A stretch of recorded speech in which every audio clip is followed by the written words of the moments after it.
Pessoal, tudo bem? Vamos dar continuidade para os nossos cálculos. Agora, vamos aplicar o cálculo de descentração nas lentes cilíndricas, mas vamos nos limitar aos cálculos essenciais, ok? Vamos para mais uma etapa e eu gostaria de pedir desculpa pela qualidade da gravação. O próprio Windows, na hora de transformar isso aqui em vídeo, ele dá alguns cortes no áudio, tá? E a qualidade do áudio também precisaria ser melhor trabalhada. Ok, obrigado. Nós temos três situações a considerar. São muito parecidas, mas cada um tem um detalhe específico, ok? Vai depender do DH e do DE. Se o DH é positivo ou negativo e se o DE é positivo ou negativo. Sabendo que a lente é descentrada e tendo o valor da descentração na mão, a primeira coisa com o que a gente vai se preocupar é com o prisma. Calcular o prisma necessário para a descentração. Ele vai depender do DH. Esta vai ser a sequência de cálculo. Calculamos o DH calculado, que eu vou usar mais tarde, prisma calculado e finalmente a dB. É importante reforçar que nós vamos calcular somente o essencial, somente aquilo que a gente vai controlar durante o processo de fabricação da lente. Eventualmente, em função dos nossos cálculos, nós vamos ter que repassar a lente durante o processo, ok? Fazer alguma correção na medida de ajuste. Não vamos calcular o EBV, porque ele não é necessário para fazer esse processo.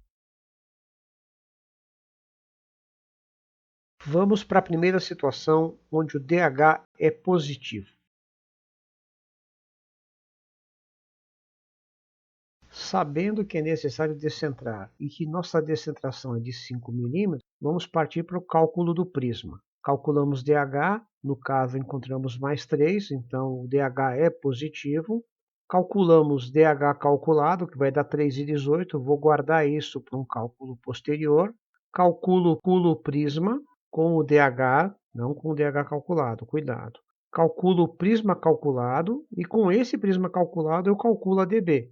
Lembrando que o nosso diâmetro de bloco disponível aqui agora é de 58 mm.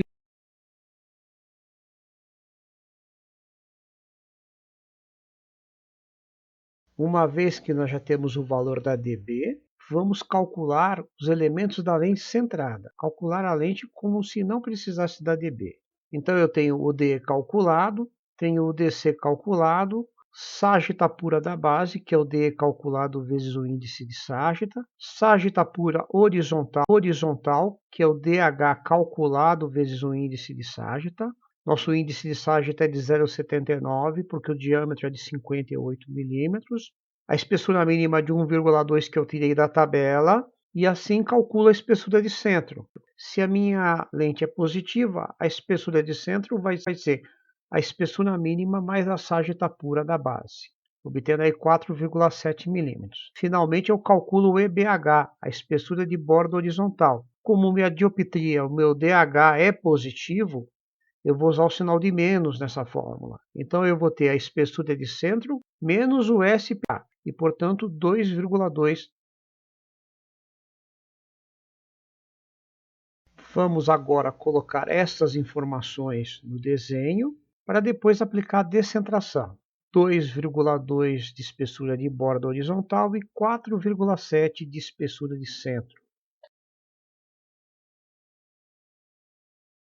Para aplicar a diferença de borda, a primeira coisa que eu preciso é identificar a posição do nasal em relação à lente, sabendo que a minha borda grossa vai ficar junto ao nasal. Como se trata de um DH positivo, então o que eu vou fazer? Eu vou jogar toda a dB na borda mais próxima do nasal. Como consequência, eu acabo engrossando o centro da minha lente com metade do valor da dB. Minha dB é de 1,8, então eu tenho esse 1,8 somado na borda nasal. Eu já tinha 2,2, fiquei com 4 milímetros. E no centro eu tinha 4,7. Somando metade da dB, que é 0,9, fico com 5,6.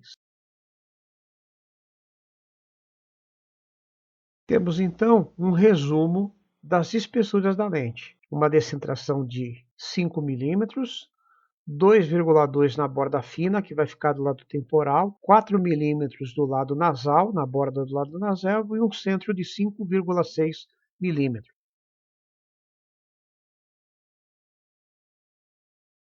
Vamos então calcular as curvas e encerrar esse exemplo, ok?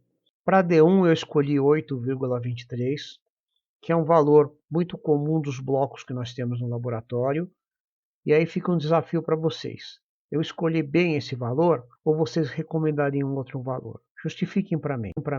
Na sequência, eu vou calcular o D2.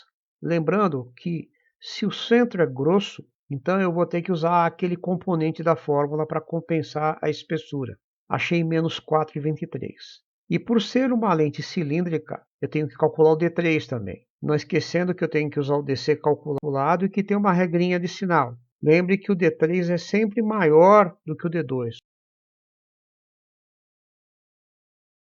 Finalmente, vamos apresentar um resumo dos nossos cálculos. Ele é muito importante para que a gente não se perca durante o exercício. Temos aqui as espessuras e as curvas que vamos utilizar.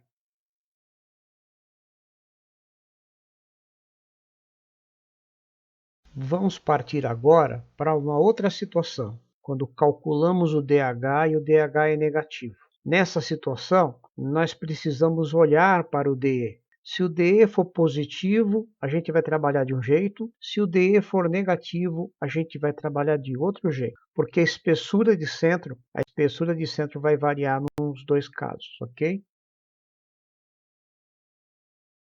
Olha a nossa receita. Menos 4 dioptrias esféricas combinado com menos 2 dioptrias cilíndricas, um eixo a 45 graus. Índice de refração de 1,499, diâmetro de bloco de 58 milímetros e uma descentração igual a 5 milímetros. Os números podem parecer muito repetitivos, mas o objetivo é só demonstrar o cálculo, as três possibilidades de cálculo. Nós estamos agora na segunda possibilidade. Quando calculamos o DH, nós percebemos que o DH é negativo e, olhando para a fórmula, verificamos que o DE também é negativo.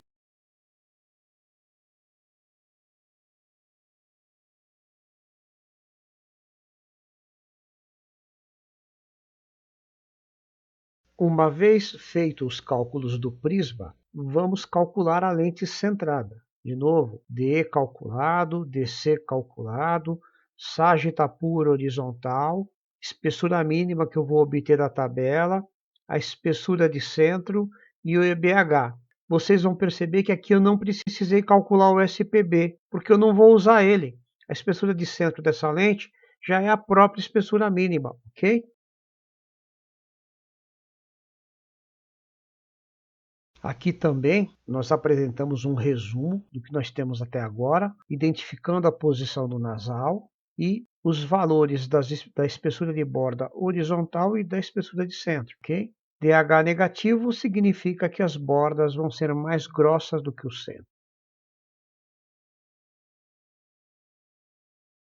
Pelo fato do DH ser negativo, nós vamos adicionar o prisma de uma forma diferente em relação ao exercício anterior. Primeira coisa, se o DH é negativo, a borda grossa vai ficar do lado temporal, ok? A primeira coisa a saber. Ao invés de a gente jogar toda a ADB para a borda grossa, nós vamos jogar metade da ADB, vamos somar metade da ADB na borda grossa e vamos tirar metade da ADB na borda fina, de forma a equilibrar e não engrossar o centro da minha lente.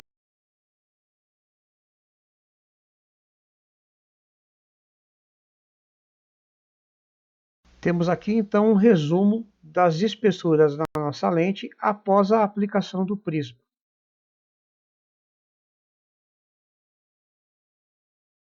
Também nesse segundo exemplo, vamos fazer o cálculo das curvas necessárias à confecção dessa lente.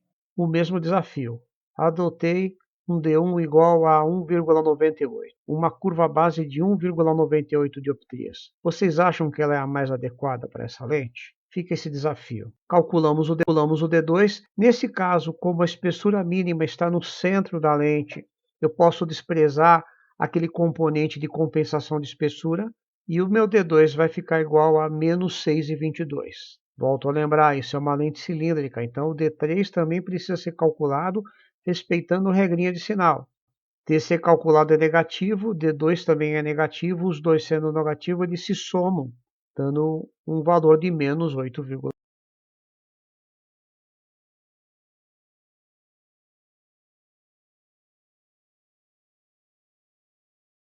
vamos para o terceiro e último exemplo, onde DH é negativo, mas DE é positivo. Nossa receita é de uma dioptria esférica com menos 5 dioptrias cilíndricas, eixo a 45 graus. Índice de refração de 1,499, diâmetro do bloco de 58 milímetros e uma descentração de 5 milímetros. Vamos inicialmente calcular o prisma necessário para produzir essa descentração.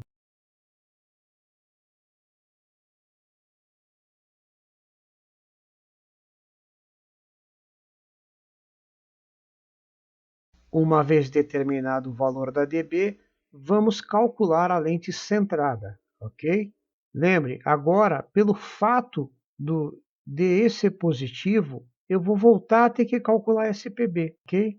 Então eu tenho DE calculado, tenho DC calculado, SPB, sarjeta pura da base, sarjeta pura horizontal, espessura mínima, espessura de centro, espessura de borda horizontal.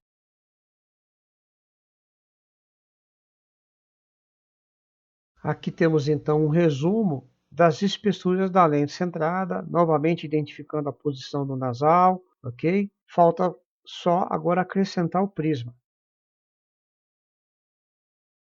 Como o DH é negativo, acontece a mesma coisa que o exercício anterior. A borda grossa vai continuar do lado temporal e eu vou distribuir o prisma da mesma forma, somando metade do prisma na borda grossa e tirando metade da dB na borda fina. O único problema é que, pelo fato de D ser positivo, eu não vou ter a espessura mínima no centro dessa lente, ok?